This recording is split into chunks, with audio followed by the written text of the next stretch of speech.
ঠান্ডা সর্দি লাগলে কিন্তু আমাদের খাওয়ার রুচিটা অনেকটাই কমে যায়। তাই ভাবলাম একটু ঝাল, ঝাল ভর্তা করা যাক। আর এই ভর্তাটা যে এত পরিমাণে মজা, আপনারা যখন বাসায় ট্রাই করবেন অবশ্যই কিন্তু বুঝতে পারবেন। চলুন তাহলে দেখে নেওয়া যাক। এই ভর্তাটার জন্য বড় সাইজের একটি রসুন, একটি পেঁয়াজ আমি ভালো করে পরিষ্কার করে নিয়েছি। এবার পেস্ট তৈরি করার জন্য এখানে আমি দিয়ে দিব লাল মরিচ।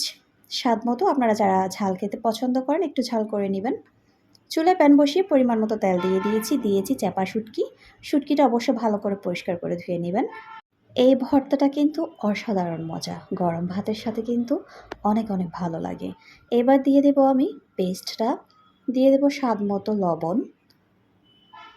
কিছুক্ষণ কষানোর পর তেলটা যখন ছেড়ে দিবে দিয়ে দিব টক পাতা। এই পাতাটা দিয়ে ছোট মাছ, আপনি যে কোনো বড় মাছ, ছোট মাছ এবং ভর্তার সাথে কিন্তু এই পাতাটা দিলে রান্নার টেস্ট অনেক গুণ বেড়ে যায়। আর সেটা যদি হয় ভর্তা তাহলে তো কথাই নেই। চাপা শুটকি এবং রসুনের ভর্তার সাথে এই টক পাতাটা কিন্তু অনেকটা যায় এবং খেতেও কিন্তু অনেক ভালো লাগে। কিছুক্ষণ রান্না করার পর ভর্তাটা সম্পূর্ণ রেডি। এবার আমি তুলে নিব।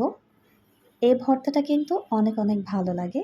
ভালো লাগলে অবশ্যই বাসায় ট্রাই করবেন। কমেন্ট বক্সে জানিয়ে দিবেন কেমন হয়েছে। আজকের এই ভিডিওটি ভালো লাগলে অবশ্যই পাশে থাকবেন লাইক, কমেন্ট করে। যারা নতুন আছেন অবশ্যই কিন্তু চ্যানেলটি সাবস্ক্রাইব করে পাশে থাকবেন। আজকের মতো এখানেই ভালো লাগলে অবশ্যই কিন্তু সাবস্ক্রাইব করে যাবেন। আল্লাহ হাফেজ।